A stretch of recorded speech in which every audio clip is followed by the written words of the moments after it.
हमारे साथ बीजेपी विधायक शलभ त्रिपाठी मौजूद है। शलभ भाई, आप देख रहे हैं यहाँ पर कि चढ़ावा चोरी को लेकर के यहाँ पर प्रदर्शन किया जा रहा है और तमाम सारे दूसरे मुद्दे उठाए गए, चाहे वो पेपर लीक का मुद्दा हो, चाहे मानस जी विपक्ष को पूरा अधिकार है, विपक्ष को पूरा अधिकार है कि सवाल उठाए, विपक्ष को पूरा अधिकार है विरोध करे, आंदोलन करे।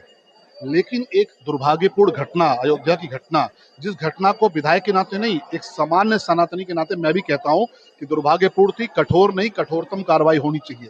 भारतीय संविधान अगर इजाजत दे तो फांसी दीजिए ऐसे लोगों को, लेकिन उस एक घटना की आड़ में हिंदुओं का मजाक जो बनाया गया, उसको देश स्वीकार नहीं करेगा, उसको सनातनी समाज स्वीकार नहीं करेगा। एक हिस्ट्री शीटर जिसके खिलाफ 40 से ज्यादा मुकदमे हैं, और मुकदमे भी कैसे, हत्या के प्रयास के, रंगदारी के, गुंडा टैक्स मांगने के, फ्रॉड करने के, उस हिस्ट्री शीटर को आप पार्लियामेंट के बाहर बैठा देते हैं, उसको सारे सांसदों के चरणों में गिराते हैं, राहुल गांधी के चरणों में गिराते हैं, अवधेश जी के चरणों में गिराते हैं। इसको सनातनी समाज स्वीकार नहीं करेगा। आपके दिल में भी दर्द हुआ होगा, हमारे दिल में भी दर्द हुआ। मैं कहता हूं कि अगर इतने सच्चे सेकुलर हो तो पहलगाम की घटना की तरह गोल टोपी पहन के, हरा चोला पहन के आतंकवाद की घटना की नुमाइश करो राहुल गांधी और समाजवादी पार्टी के लोगों, तब ये मानेंगे कि तुम सेकुलर। अखिलेश ने कहा 4 दिन की सरकार है, सिर्फ 4 दिन का सत्र, 4 दिन की ये 2017 से कह रहे हैं, ये सपना 2017 से देख रहे हैं। 17 से 19 भी आ गया, 22 भी आ गया, 24 भी आ गया, 29 भी आएगा, 27 भी आएगा। ये खत्म हो चुके हैं। इनकी जो असलियत है वो देश की जनता समझ चुकी है, और असलियत यही है कि ये मौका देखते रहते हैं कि कोई ये घटना हो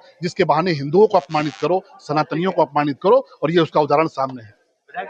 तो आप देख रहे हैं कि भारतीय जनता पार्टी का जो मत है वो ये है कि चाहे जितना भी प्रयास कर लिया जाए, लेकिन सनातन के सवाल पर आज भी जो हिंदू मतदाता है वो भारतीय जनता पार्टी के साथ खड़ा है।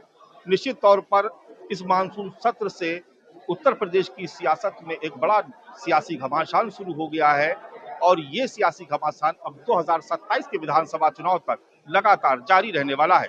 हमारे साथ कांग्रेस विधायक दल की नेता आराधना मिश्रा जी मौजूद है। आराधना जी, बहुत सीधा सवाल है कि आज सदन शुरू हो रहा है और पेपर लीक के तमाम सारे मुद्दे लेकर के आप और समाजवादी पार्टी दोनों एक साथ उठा रहे हैं। क्या माना जाए कि इस सत्र से आप लोग विधानसभा चुनाव की तैयारियों के मुद्दे तय कर रहे हैं सरकार को घेरने के लिए? देखिए, ये राम मंदिर में जिस तरह से चढ़ावा चोरी हुआ है, ये राजनीतिक विषय नहीं, ये हमारी आस्था, सनातन धर्म के करोड़ों लोगों की आस्था का विषय है।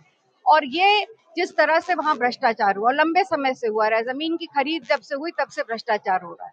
लगातार हमने इस बात को उठाया, सरकार ने इस पर ध्यान नहीं दिया। आज नतीजा ये हुआ है कि आज कई 100 करोड़ की चढ़ावा की चोरी हुई। एसआईटी बनी, क्या वजह थी कि उसमें छोटे छोटे कर्मचारी जो कि डेली वेजेस पे थे उनको तो अरेस्ट कर लिया, पर उसके पीछे जो बड़े नाम थे, बड़े चेहरे थे, जिनकी जिम्मेदारी थी व्यवस्था की, उनको छोड़ दिया गया। उनके ऊपर कोई कार्रवाई नहीं होगी, उनका नाम तक नहीं आएगा। तो आखिर ये सवाल कौन पूछेगा? ये जिम्मेदारी हमारी है, हमारी आस्था प्रभु राम में है, हम आहत हैं इससे, इसलिए हम ये सवाल पूछेंगे।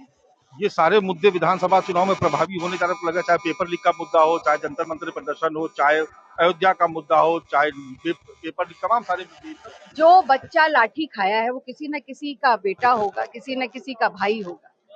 ये राजनीति का विषय नहीं, ये इस देश में हो रही अव्यवस्था का विषय है, और अव्यवस्था के खिलाफ आवाज उठाना विपक्ष का दायित्व है। बहुत शुक्रिया बात करने के लिए। तो आप देख रहे हैं कि कांग्रेस भी तमाम उन्हीं मुद्दों को उठा रही है जिसको लेकर के समाजवादी पार्टी आक्रामक है। यानी संदेश बिल्कुल साफ है, 2027 के विधानसभा चुनाव को लेकर मानसून सत्र से ही विपक्ष एकजुट होकर के घेराबंदी में जुट गया है। कैमरा पर्सन धर्मेंद्र कुमार साहू के साथ मानस श्रीवास्तव, लखनऊ न्यूज़ 24।